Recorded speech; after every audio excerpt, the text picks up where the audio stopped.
Hello friends, I am Hardik Sheta from Saraswat international academy Vapi. आज हम standard 11 subject physics chapter 2 units and measurements को आगे बढ़ाएंगे। ठीक है, तो आज हम क्या पढ़ने वाले वो पहले देख लेते हैं। पहले हम पढ़ेंगे measurements of angle. Measurement of angles को डीप में पढ़ेंगे अच्छे से, और हर एक यूनिट के बारे में पढ़ेंगे और यूनिट को कैसे कन्वर्ट करें ये भी पढ़ेंगे। और उसके बाद हम एग्जाम्पल स्टार्ट करेंगे। तो एग्जाम्पल 2.1 से लेके एग्जाम्पल 2.5 तक आज पढ़ना है। क्लियर? तो स्टार्ट करते हैं मेज़रमेंट ऑफ एंगल्स। एंगल को हम मेन दो यूनिट में मेज़र करते हैं नॉर्मली, डिग्री एंड रेडियन। अगर मैं डिग्री को फर्दर डिवाइड करूँ तो मिनट एंड सेकंड में भी मैं कन्वर्ट कर सकता हूँ। ठीक है, बट मेन दो यूनिट है डिग्री एंड एंगल रेडियन। तो देखो, डिग्री है उसको आप कुछ इस तरह डिनोट करते हो 1 डिग्री, समझना। तो 1 के ऊपर एक ऐसा कोई मार्क आएगा 0 जैसा। ठीक है, ये 1 डिग्री है, पढ़ोगे आप 1 डिग्री। अगर 1 के ऊपर एक डैश है तो आपको पढ़ना है 1 मिनट। ओके, और अगर 1 के ऊपर डबल डैश है तो फिर 1 सेकेंड। रेडियन के लिए ऐसा यूनिट सिस्टम में ही रूल है कि आपको डिनोट करना है RAD से। क्लियर? तो 1 रेडियन आप पूरा ऐसे पढ़ोगे। ओके, अब हमें यहाँ पे एंगल के बीच में रिलेशन पता है, वो यहाँ पे लिख लेते हैं। जैसे हम टाइम मेज़र करते हैं ना, उसमें हम लिखते हैं 1 आवर इक्वल टू 60 मिनट, वैसे ही 1 डिग्री इक्वल टू 60 मिनट, और 1 मिनट इक्वल टू कितना होता है 60 सेकेंड। तो उस हिसाब से 1 डिग्री इक्वल टू कितना हुआ सेकेंड, 3600 सेकेंड। 60 मिनट और हर एक मिनट का 60 सेकेंड्स। क्लियर? ये रिलेशन आपको याद रखना है। ओके, अब सपोज मेरे पास एंगल है 25.5 डिग्री, 25.5 डिग्री। तो मैं उसको कुछ इस तरह लिख सकता हूँ 25 डिग्री एंड 0.5 डिग्री लिख सकता हूँ ना। 25 डिग्री तो वो है ही, और प्लस कितना है 0.5 डिग्री। एंड को मैं यहाँ पे प्लस से लिख देता हूँ। ठीक है, क्योंकि एंड है वो इन दोनों को ज्वाइन करने के लिए है, प्लस भी इन दोनों को ज्वाइन करने के लिए है। अब 25 डिग्री तो एज इट इज़ रहेगा। 0.5 डिग्री का मतलब क्या हुआ समझो। 1 डिग्री है तब हमारे पास 60 मिनट है। अगर 1 डिग्री की जगह पे होता 1/2 डिग्री तो 30 मिनट बनता। हाफ डिग्री के लिए 30 मिनट, तो यहाँ पे मैं 30 मिनट भी लिख सकता हूँ। तो यहाँ पे मैं प्लस साइन हटा दूँ तो 25 degree and 30 minute. In short मैं 25.5 डिग्री को 25 डिग्री एंड 30 मिनट लिख सकता हूँ। क्लियर? तो इसको पढ़ना कैसे है, ये जो 25 डिग्री और 30 मिनट लिखा है आपको सेम ऐसे ही पढ़ना है। 25 डिग्री एंड से ही ज्वाइन करना है, और 30 minute. 25 degree and 30 minute. 30 minute मतलब हाफ डिग्री। हाफ डिग्री को अगर ज्वाइन कर दो तो 25.5 डिग्री। एग्जैक्ट वैसा जैसे हम टाइम मेज़र करते हैं।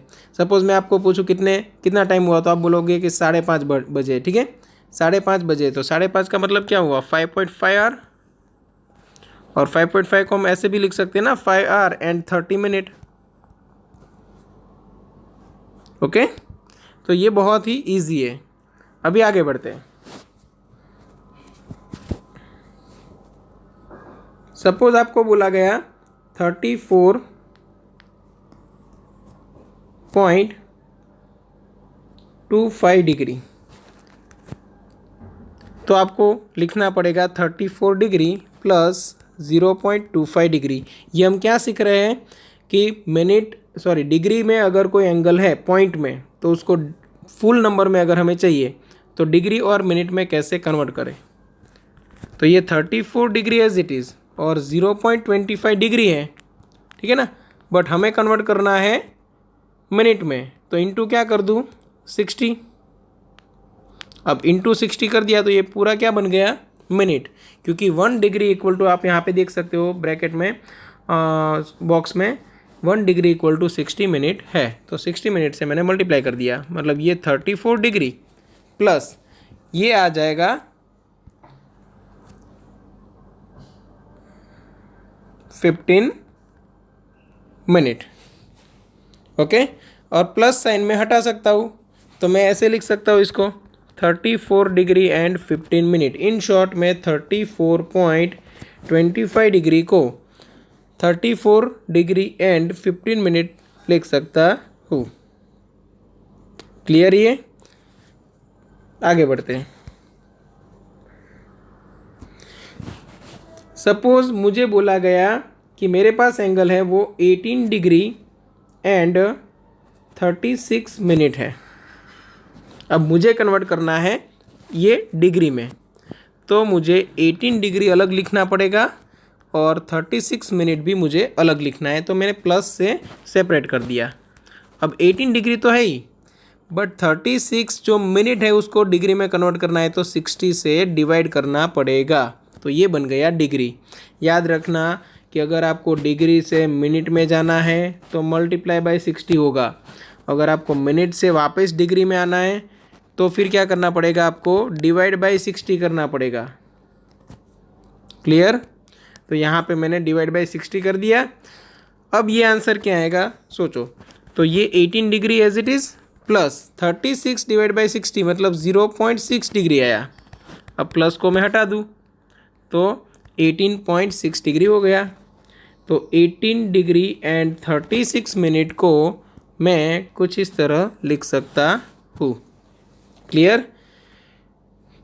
मतलब अगर कोई एंगल पॉइंट में दिया हुआ है डिग्री में, तो आप डिग्री एंड मिनट को सेपरेट कर सकते हो। अगर आपको डिग्री एंड मिनट सेपरेटली दिया हुआ है तो आप पूरा जो मेज़रमेंट है उसको डिग्री में कन्वर्ट कर सकते हो। ठीक है? अब ये हम क्यों पढ़ रहे हैं, क्योंकि हमें कैलकुलेशन के लिए मोस्टली जो भी एंगल आएगा उसको रेडियन में लेना है। ठीक है ना? जो भी एंगल आएगा उसको किस में लेना है, हमें रेडियन में। अब रेडियन में जाने के लिए सबसे पहले मेज़रमेंट हमारे पास होना चाहिए डिग्री में, क्योंकि डिग्री में से मेज़र रेडियन में कन्वर्ट करना एकदम ईजी है। क्लियर? तो हम क्या करेंगे, जितने भी एंगल सेकंड में है या मिनट में है उसको पहले कन्वर्ट करेंगे डिग्री में, और डिग्री में कन्वर्ट करने के बाद करेंगे रेडियन में। क्लियर? ये आप आगे बहुत सारे न्यूमेरिकल्स में देखने वाले हो। ठीक है? इसीलिए यहाँ पे पढ़ रहे हो। ओके, एक और एग्जांपल लेते हैं थोड़ा डिटेल में। सपोज मैं बोलूँ कि मेरे पास एंगल है वो 42 degree, okay, 24 minute and 720 second है। अब ये पूरा मुझे किस में कन्वर्ट करना है, डिग्री में। तो मैं क्या कर सकता हूँ, देखो 42 डिग्री तो है ही, प्लस 24 क्या है, मिनट, उसको मैं क्या कन्वर्ट कर दूँ डिग्री में, तो 60 से डिवाइड कर दिया, प्लस 720 क्या था, सेकंड था, उसको डिग्री में कन्वर्ट करना है तो 3600 से डिवाइड करना पड़ेगा, तो ये भी क्या डिग्री में कन्वर्ट हो गया। अभी मैं लिख दूँ 42 डिग्री प्लस ये आएगा 0.4 डिग्री प्लस ये आएगा 0.2 डिग्री, मतलब ये हो गया 42 डिग्री 42.6 डिग्री। डायरेक्ट ऐड ही कर देते ना, तो 42 डिग्री 24 मिनट 720 सेकेंड, ये पूरा हम कंबाइन करके लिख सकते हैं 42.6 डिग्री। ओके, और डिग्री में एक बार कन्वर्ट हो गया तो फिर एकदम इजी है रेडियन में कन्वर्ट करना। ठीक है? तो यहाँ तक क्लियर होगा आपको। अभी स्टार्ट करते हैं कन्वर्जन ऑफ यूनिट। यूनिट को कन्वर्ट कैसे करें, तो सबसे पहले हम पढ़ेंगे डिग्री में से रेडियन में कैसे कन्वर्ट करें। ओके, डिग्री में से रेडियन में कैसे कन्वर्ट करें, तो एकदम इजी है। 1 डिग्री इक्वल टू आपको 1 के साथ मल्टीप्लाई करना है पाई डिवाइड बाई 180, ये क्या कन्वर्ट हो गया रेडियन में। सेम वे अगर मुझे उल्टा आना है, रेडियन में से एंगल को ले जाना है डिग्री में, कभी कभी इसकी भी ज़रूरत पड़ेगी। तो अगर मेरे पास मेज़रमेंट है 1 रेडियन, तो मैं 1 को मल्टीप्लाई कर दूंगा 180 डिवाइड बाई पाई से, तो ये जो पूरा मेज़रमेंट है वो चला गया डिग्री में। क्लियर। यहाँ पे हम एक काम करते हैं, थोड़ा कलर काम कर देते हैं ताकि आपको अच्छे से ये सेपरेटली नज़र आए। देखो इतना आपको याद रखना है, 1 डिग्री इक्वल टू 1 × π/180 रेडियन और 1 radian equal to 1 × 180 divide by pi degree. Okay. अब कन्वर्जन तो आपको आता ही है। सपोज मुझे बोला गया कि ये पूरा एंगल है, ठीक है। सपोज मुझे बोला गया कि ये जो पूरा एंगल आपको दिख रहा है ये, उसको आप रेडियन में कन्वर्ट करो, तो मैं सेम ये मेथड यूज़ करूँगा। तो यहाँ तक मैं पहुँच गया डिग्री के लिए। अब यहाँ तक पहुँच गया तो 42.6 इंटू में अगर π/180 कर दूँ तो ये क्या बन जाएगा, रेडियन।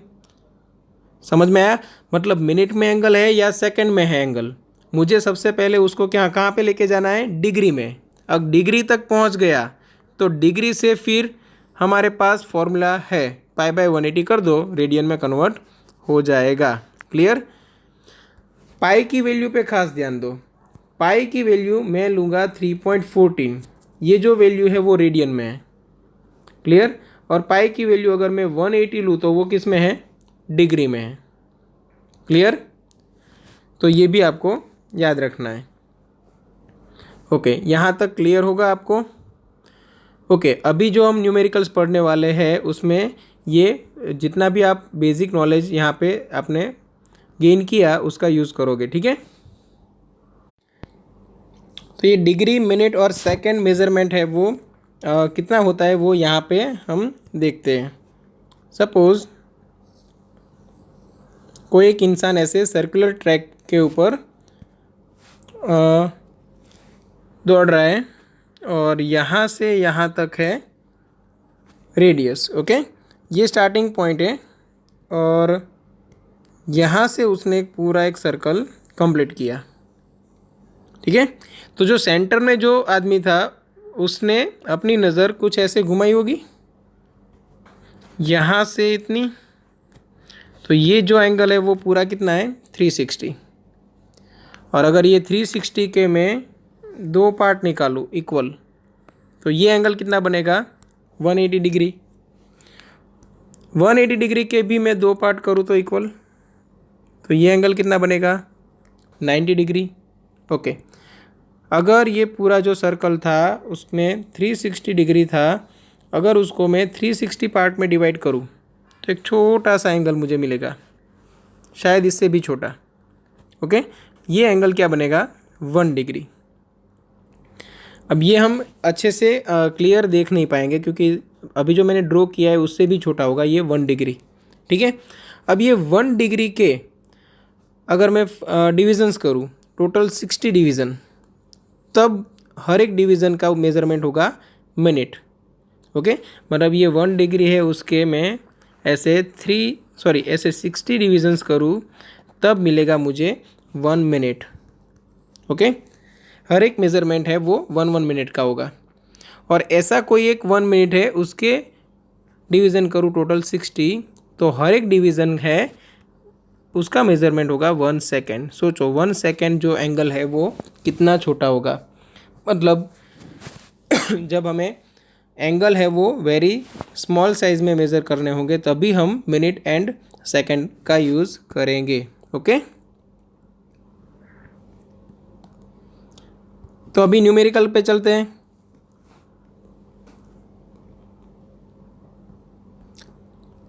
तो जो सबसे पहला एग्जाम्पल है, एग्जाम्पल 2.1, ये हम स्टार्ट कर देते हैं, ठीक है।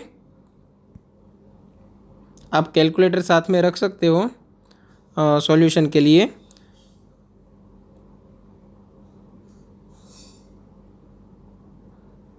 Okay, example 2.1, calculate the angle of, A करके आपको क्वेश्चन किया है 1 डिग्री, बी करके आपको क्वेश्चन किया है 1 मिनट एंड सी करके क्वेश्चन है 1 second. Okay, calculate the angle of 1 degree, 1 minute and 1 second in radiance. हमें किस में ये सब कन्वर्ट करना है, रेडियंस में। तो सबसे पहले सॉल्यूशन स्टार्ट करते हैं ए से।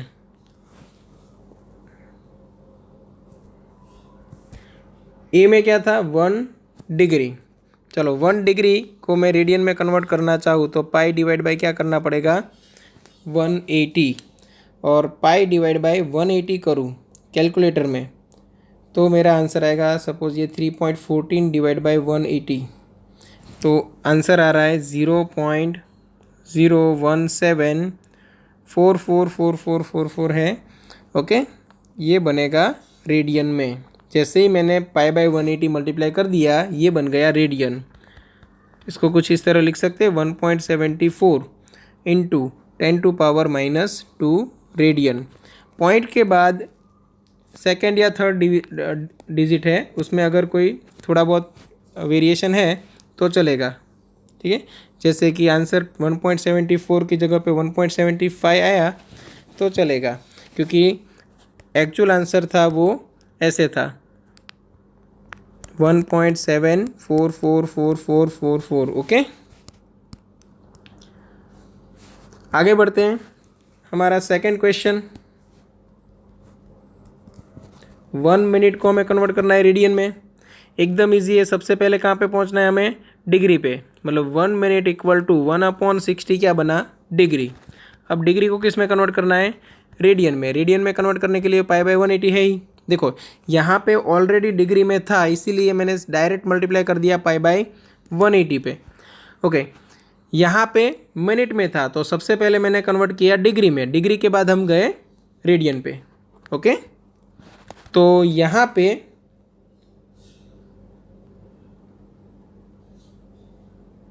डिवाइड बाई 60 कर दें, 0.00029 आंसर है। पाई बाई 180 तो किया हुआ था मैंने कैलकुलेटर में, डिवाइड बाई मैंने कर दिया 60। ये आंसर आया मेरा 0.00029। मतलब मैं लिख सकता हूँ 2.9 इंटू 10⁻⁻4 रेडियन। यूनिट आपको लिखना है, अगर लास्ट आंसर में यूनिट नहीं लिखा तो हाफ मार्क कट होगा। ओके, अभी हमारा थर्ड क्वेश्चन, सी 1 सेकेंड है, उसको मुझे कन्वर्ट करना है रेडियन में। तो यहाँ पे भी सेम मेथड, 1 सेकेंड था तो मैं कन्वर्ट कर दूँ सबसे पहले डिग्री में 3600 से डिवाइड करके। अब डिग्री में कन्वर्ट हो गया है तो फिर मैं पाई बाई 180 कर दूँ तो क्या बन जाएगा, रेडियन।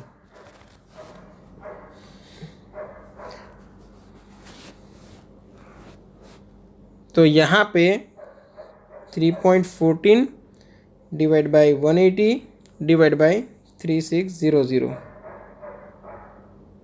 ओके, तो आंसर आएगा कुछ इस तरह 4.845 इंटू 10⁻⁻6 रेडियन। 1 सेकेंड को हमने कन्वर्ट किया रेडियन में। ठीक है, तो हमने यहाँ पे तीनों एंगल को रेडियन में कन्वर्ट कर दिया है। ओके,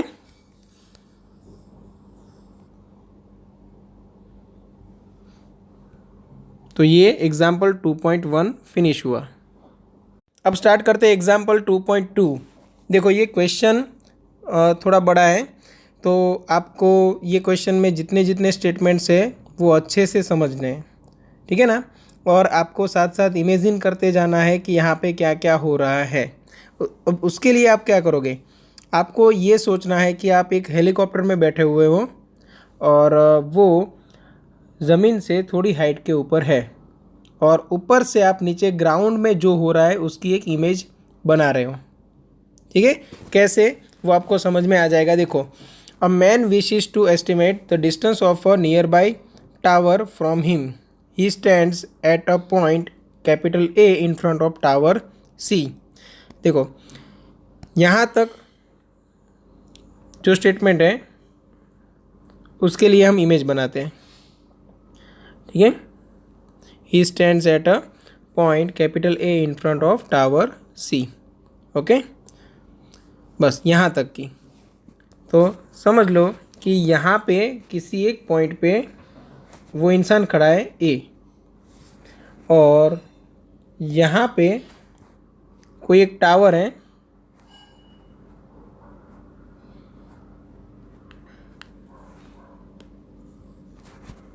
सी, वहाँ तक का उसको डिस्टेंस मेज़र करना है। ठीक है, आप हेलीकॉप्टर में बैठे हो इसलिए टावर पूरा नहीं दिखेगा, आपको छोटा सा पॉइंट ही नज़र आएगा। क्लियर? तो यहाँ पे सी पॉइंट पे टावर है। ओके, ए से सी तक का डिस्टेंस मेज़र करना है। अब आगे पढ़ते हैं। And spots a very distant object capital O in line with A C. A C की ही लाइन में वेरी लार्ज डिस्टेंस पे एक पॉइंट है ओ, कोई एक ऑब्जेक्ट है, उसको नोट कर रहा है। ठीक है, तो वो कुछ इस तरह दिखेगा। यहाँ से उसको नज़र घुमानी है ऐसे।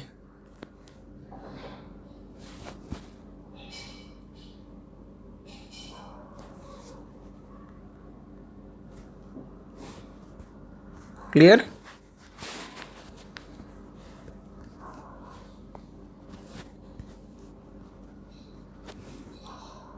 ओके,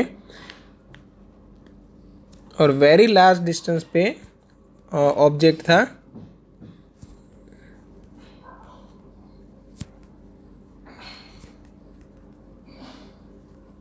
ओ, उसको देख रहा है, और बीच में क्या आ रहा है? सी।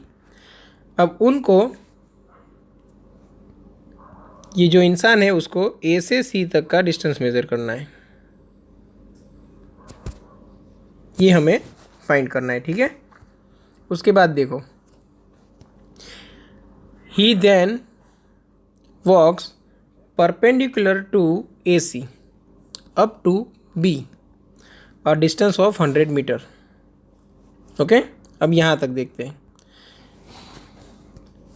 जो वो इंसान है वो ए से लेके कहाँ तक चला? बी तक, मतलब इस तरह। ओके, और यहाँ पे पॉइंट था बी, यहाँ तक वो चल के आया 100 मीटर दूर। अब आगे पढ़ते हैं। And looks at capital O and C again, मतलब वो दोनों ऑब्जेक्ट को फिर से देख रहा है। देखो यहाँ पे जब उसकी पोजीशन ए थी तब सी एंड ओ दोनों एक ही डायरेक्शन में नज़र आ रहे थे।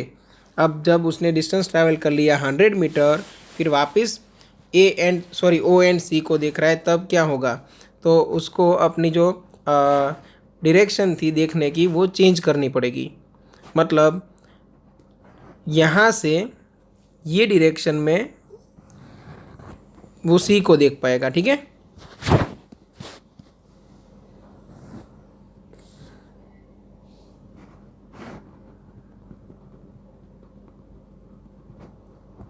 ओके, मतलब बी से सी की ओर देखना था तो ये डायरेक्शन में देखना पड़ा। अब चलो ओ को देखना है, तो पहले आप सोचोगे कि कुछ इस तरह देखना पड़ेगा, फिर मैं बोलूँ कि यहाँ पे ओ नहीं है, वेरी लार्ज डिस्टेंस पे है, तो आप बोलोगे कि इस तरह देखना पड़ेगा। मैं बोलूँ उससे भी ज़्यादा दूर है, तो आप बोलोगे ऐसे देखना पड़ेगा। मैं बोलूँ इनफाइनाइट डिस्टेंस पे है, तो आप बोलोगे कि तभी तो स्ट्रेट लाइन में ही देखना पड़ेगा सीधा। समझ में आया? मतलब ओ जो ऑब्जेक्ट है वो वेरी फार है, और जितना ज़्यादा दूर जाएगा उतना ही ये लाइन है वो ऐसे शिफ्ट होती जाएगी। क्लियर? तो आप बोल सकते हो कि ओ है उसकी डायरेक्शन सेम वही रहेगी जो यहाँ पे थी।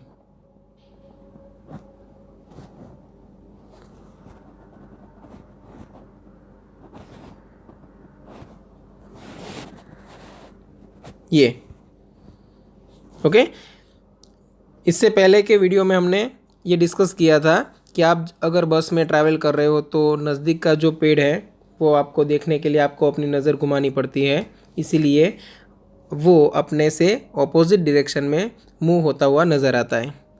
जैसे जैसे वो ऑब्जेक्ट दूर जाता है वैसे वैसे वो स्पीड डिक्रीज़ होती है, और हम अगर वेरी फार डिस्टेंस पे अगर सन है उसको देख रहे हैं तो वो सन हमें अपने साथ साथ चलता हुआ नज़र आता है। सेम यहाँ पे हो रहा है, जब वो पोजीशन ए पे था पर्सन तब सी एंड ओ दोनों एक ही डायरेक्शन में नज़र आ रहे थे। जब बी पर पहुँचा तब सी की डायरेक्शन है वो चेंज हो गई। सी को वो पहले कुछ ऐसे देख रहा था, ए पे था तब सीधा, अब जब बी पे पहुँचा तब ऐसे देख रहा है। मतलब इन दोनों के बीच में एक एंगल बना जिसको हम बोलेंगे थीटा, जिसको बोला जाता है पैरेलैक्स। ठीक है ना, यहाँ पे पैरेलैक्स क्रिएट हुआ, और ओ जो वेरी लार्ज डिस्टेंस पे था उसको देखने के लिए उसको अपनी नज़र नहीं घुमानी पड़ी, इसलिए लाइन ऑफ साइट जो डायरेक्शन दिखाई है ब्लू स्काई ब्लू कलर की लाइन से वो दोनों एक ही डायरेक्शन में है। क्लियर? आगे बढ़ते हैं। Since O is very distant the direction B O is पर practically the same as A O. A से लेके ओ तक की जो डायरेक्शन थी वही डायरेक्शन रहेगी बी से लेके ओ तक की। Clear? But he finds the line of sight of C shifted from the original line of sight by an angle theta equal to 40 degree. मतलब यहाँ पे आपको एंगल दिखाया है 40 डिग्री, ये एंगल 40। कैसे मुझे पता चला? तो जब वो इंसान ए पे था तब कुछ इस तरह दिख रहा था ऑब्जेक्ट सी को, जब बी पे पहुंचा तब सी को देखने के लिए कुछ इस तरह घूमना पड़ा। मतलब पहले वो ऐसे देख रहा था जब ए पे था तब, और जब बी पे आया तब कुछ इस तरह देखना पड़ता है। तो दोनों के बीच में, दोनों डायरेक्शन के बीच में जो एंगल बना वो है पैरेलैक्स। क्लियर? ये पैरेलैक्स एंगल बन गया। ओके, अब आगे बढ़ते हैं।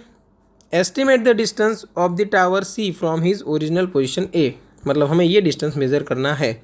अब यहाँ पे देखो एंगल जेड एंगल बन रहा है 40 डिग्री, तो ये एंगल भी कौन सा रहेगा? 40 डिग्री, अल्टरनेट एंगल्स। ओके, अब मुझे सिर्फ क्या करना है, फॉर्मूला यूज़ करना है। देखो क्वेश्चन समझना मेन इंपॉर्टेंट था और डायग्राम बनाना। अब ये पूरा आप टॉप व्यू देख रहे हो जहाँ पे ए यहाँ पे है, कोई इंसान सी का डिस्टेंस मेज़र करना है और वो ए से बी तक चल के गया और दोनों बार वो सी एंड ओ को ऑब्जर्व कर रहा है। क्लियर? ओके, अब ये डिस्टेंस मेज़र करना कोई बड़ी बात नहीं है, वो तो आपको भी आता है कि यहाँ पे देखो फ्रॉम फिगर आप लिख सकते हो। एंगल कौन सा है? 40 डिग्री। तो ये 100 मीटर है, वो कौन सी हुई? ऑपोजिट साइड हुई, और एडजेसेंट साइड है वो हमें फाइंड करनी है। मतलब मैं लिख सकता हूँ tan theta equal to opposite side A B upon adjacent side A C. Clear? कौन सा ट्राइंगल लिया हमने? A B C. Okay, tan कितना है? 40 डिग्री। ए बी कितना है? 100 मीटर, और ए सी हमें फाइंड करना है। अब tan 40 की वैल्यू आपको नेचुरल टेंस में मिलेगी, मतलब लॉग टेबल में। अब लॉग टेबल अब तक आपने नहीं पढ़ा है तो आपको क्लियरली नहीं समझ में आएगा, बट ऐसा समझ लो कि अगर आपके पास लॉग टेबल है तो उसमें आपको जाना है नेचुरल टेंस पे। अब नेचुरल टेंस वाला पेज होगा, उसमें यहाँ पे एंगल्स होंगे। एंगल्स में यहाँ से स्टार्ट करेंगे तो 0 डिग्री 1 डिग्री ये सब होगा। Clear?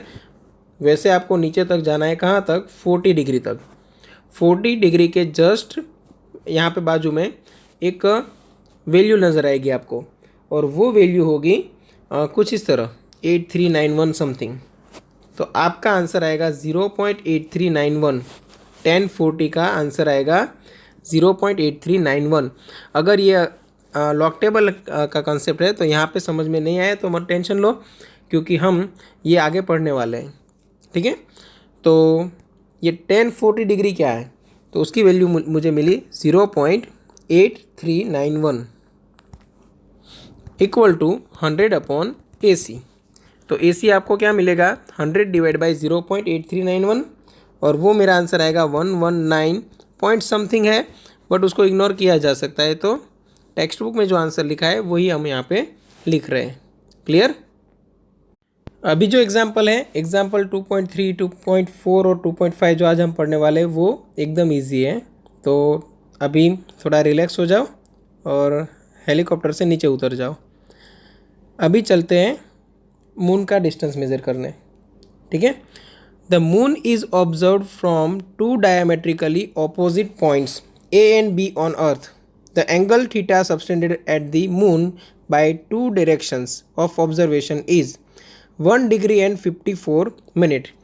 Given that diameter of the earth to be about 1.276 into 10 to power 7 meter, compute the distance of the moon from earth. अब ये हमने कंसेप्ट कहाँ पे पढ़ा है? पैरेलैक्स में। ये याद है ना?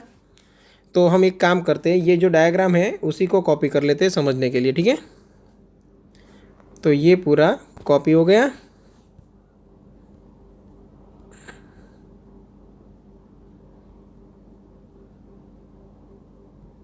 ओके, तो यहाँ पे अर्थ है, ये मून है, तो ये है मून। ओके,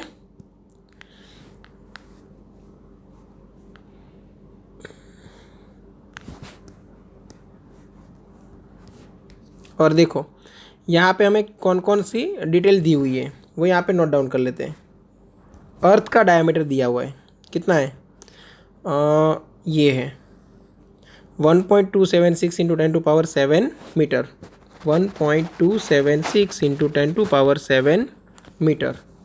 ओके, उसके बाद एंगल देखो, 1 degree 54 minute, 1 degree 54 minute. Okay, तो ये चीज़ हमें पता है, ये चीज़ हमें पता है, और ये फाइंड करनी है। तो एकदम easy, angle equal to arc upon radius, जो हम पैरेलैक्स मेथड में पढ़े थे वही फॉर्मूला यहाँ पे यूज़ करना है। बट हमें ये भी पता है कि थीटा किस में होना चाहिए? रेडियन में। थीटा होना चाहिए रेडियन में। तो यहाँ पे थीटा को रेडियन में कन्वर्ट करते हैं। कैसे? हम पढ़ चुके हैं। ये 1 डिग्री है और जो 54 मिनट है उसको डिग्री में कन्वर्ट करना है, तो 60 से डिवाइड कर दिया। क्लियर? तो 54 डिवाइड बाय मुझे करना है 60, ये आ रहा है 0.9 और 1 तो साथ में है ही, तो टोटल हुआ 1.9 डिग्री। अब ये डिग्री में कन्वर्ट हो चुका है, तो मैं रेडियन में कन्वर्ट कर सकता हूँ। क्या करूँ? पाई/180, ये क्या हो गया? रेडियन। अब मेरी डिटेल तैयार है, देखो बी मुझे पता है, थीटा भी मुझे मिल गया रेडियन में, और कैपिटल डी मुझे फाइंड करना है। मैं फॉर्मूला लगाऊँ, angle equal to arc upon radius. Angle क्या है? थीटा, समझना, एंगल है वो थीटा। आर्क क्या है यहाँ पे? देखो डायमीटर ऑफ अर्थ बी है, और रेडियस है distance between earth and moon, capital D. हमें कैपिटल डी फाइंड करना है, तो बी अपॉन क्या करना पड़ेगा? थीटा। एक काम करते हैं, पहले वैल्यू डाल देते हैं। चलो, थीटा की वैल्यू क्या थी हमारे पास? तो 1.9 इंटू पाई/180 इक्वल टू,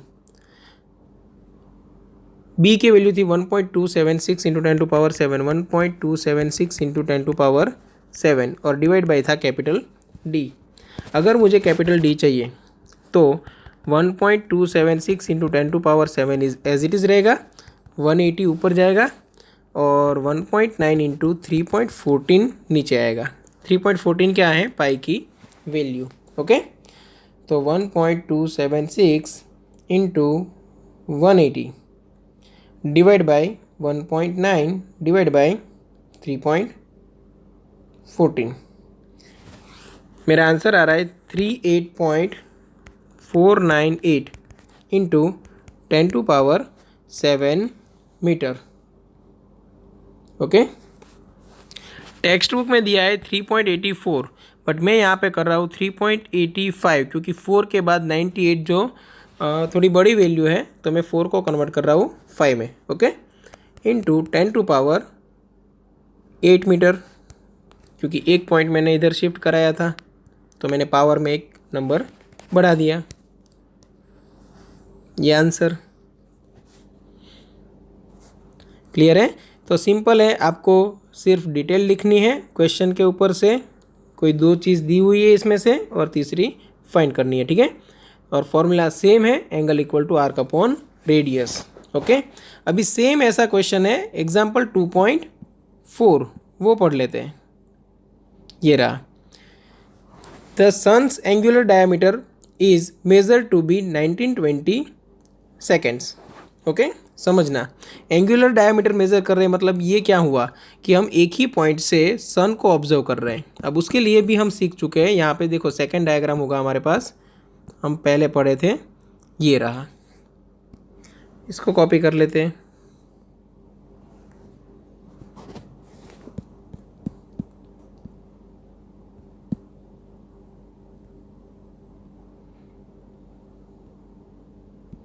ओके, ये अर्थ है, ठीक है, और यहाँ पे सन है। क्लियर? याद रखना, ये मैं जो ड्रॉ कर रहा हूँ ये पार्ट, ये डायामीटर है सन का, डायामीटर। अब डायामीटर को देखने के लिए हमारे पास अर्थ से ये दो डायरेक्शन थी। क्लियर? जो दो डायरेक्शन के बीच में एंगल बनता है उसको बोला जाता है एंगुलर डायामीटर, मतलब डायामीटर ने बनाया हुआ एंगल।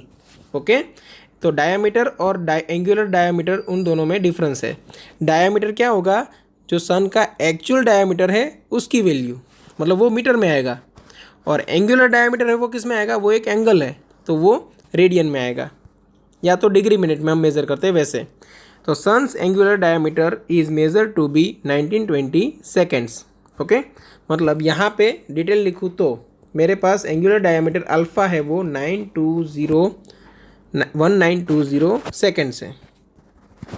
अब 1920 डिवाइड बाई 3600 कर दूँ तो मुझे मिलेगा डिग्री में, और डिग्री में से मुझे रेडियन में कन्वर्ट करना है तो हमने सीखा है अभी पाई बाई 180 से मल्टीप्लाई करना है। ये क्या हो गया? रेडियन। मेरी एक डिटेल है वो रेडी है अभी। अब आगे पढ़ते हैं। The distance capital D of the sun from the earth is 1.496 into 10⁻11 metre. मतलब यहाँ पे आपको कैपिटल डी पहले से दिया हुआ है 1.496 इंटू 10⁻11 मीटर। क्लियर? और क्या फाइंड करना है? What is the diameter of the sun, और सन का जो डायमीटर है स्मॉल डी वो फाइंड करना है। एकदम इजी हो गया। देखो ये आपको दिया हुआ है अल्फ़ा, ये भी आपको दिया हुआ है, और ये डी है वो फाइंड करना है। तो फिर से वही formula, angle equal to arc upon radius. Clear? तो यहाँ पे लगा देते हैं।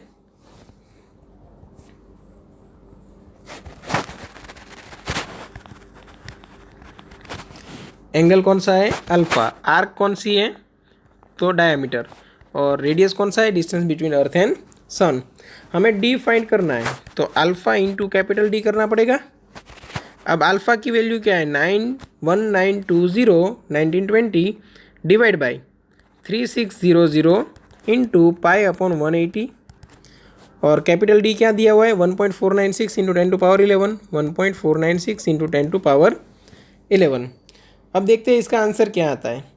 तो ये अगर आप सॉल्व करोगे तो आपको आंसर मिलेगा 1.39 इंटू 10⁻9 मीटर के आसपास। ठीक है,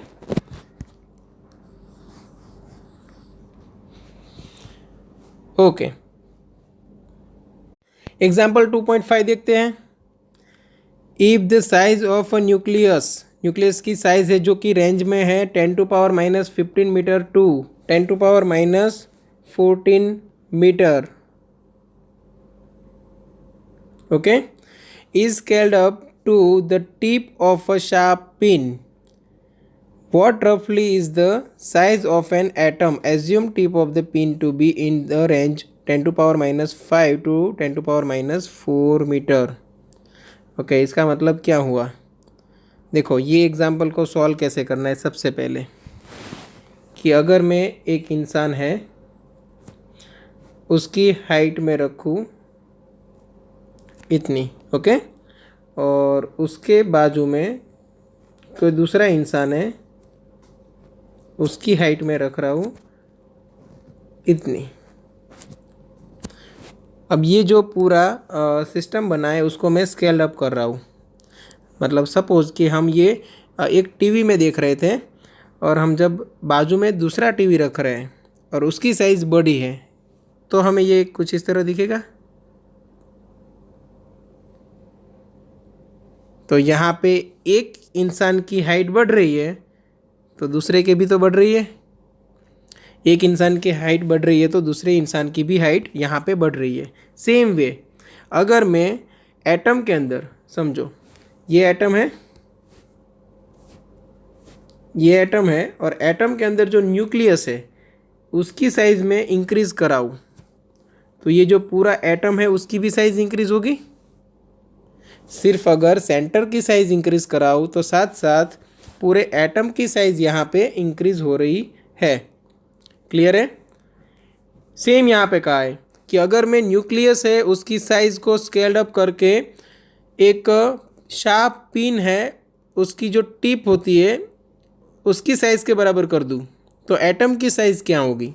तो समझो हम यहाँ पे कर क्या रहे हैं। तो हम एक न्यूक्लियस है, ओके। अब उसकी साइज़ क्या थी, 10⁻⁻15 मीटर टू 10⁻⁻14 मीटर, ओके। अब उसको हम किस में कन्वर्ट कर रहे हैं, ये जो पूरी साइज़ है उसको स्केल्ड अप कर रहे हैं किस में, तो एक शार्प पिन है उसकी टिप में, tip of sharp pin, okay. अब साइज़ क्या बना रहे हैं, जो 10⁻⁻15 मीटर था वो हम बना रहे हैं 10⁻⁻5 मीटर, और जो 10⁻⁻14 मीटर का अगर साइज़ है न्यूक्लियस का तो हम बना रहे हैं 10⁻⁻4 मीटर। ये बात समझ में आई। मतलब यहाँ पे हम मैग्नीफिकेशन कितना कर रहे हैं, देखो 10⁻⁻14 को कितने से मल्टीप्लाई करूँ तो 10⁻⁻4 आएगा, 10⁻10 से मल्टीप्लाई करना पड़ेगा। मतलब क्या हुआ कि हम यहाँ पे जो टोटल साइज़ है उसको 10⁻10 टाइम्स इंक्रीज कर रहे हैं, और 10⁻10 टाइम्स इंक्रीज कर रहे हैं। तो एटम के साथ क्या होगा, तो एटम है उसकी साइज़ क्या है, तो वो है 10⁻10 मीटर। अब ये न्यू साइज़ क्या बनेगी, एटम की जो नई साइज़ है वो क्या बनेगी, तो 10⁻10 को 10⁻10 से मल्टीप्लाई करना पड़ेगा। क्यों, क्योंकि हम न्यूक्लियस की साइज़ है उसको भी 10⁻10 से मल्टीप्लाई करके 10⁻4 बना रहे हैं। सेम वे, तो अगर न्यूटन की साइज़ बढ़ रही है, सॉरी न्यूक्लियस की साइज़ बढ़ रही है तो एटम की साइज़ बढ़ेगी। तो उस हिसाब से एटम की साइज़ बन जाएगी 1 मीटर। मतलब अगर मैं बोलूँ कि न्यूक्लियस है वो एक पेन की टिप जितना है, तो एटम है वो उसके आसपास एक पूरा 1 मीटर रेडियस का एक स्फीयर बना दो, उतना बड़ा है। तो यहाँ पे एग्जाम्पल से आपको क्या बताना चाहते हैं कि न्यूक्लियस है, ओके, उसके कंपैरिजन में एटम की साइज़ बहुत बड़ी है। और ये जो बीच में आपको ये स्पेस नज़र आ रही है, ये बीच में जो ये आपको पूरी स्पेस नज़र आ रही है, उतना एक पूरा एरिया है वो खाली है। क्लियर। तो एटम, हर एक एटम में ऐसा होता है, न्यूक्लियस एकदम माइन्यूट है, वेरी स्मॉल वॉल्यूम में रहेगा न्यूक्लियस, और उसके कंपैरिजन में एटम की size almost 10,000 to 1 lakh times ज़्यादा बड़ी है, ओके।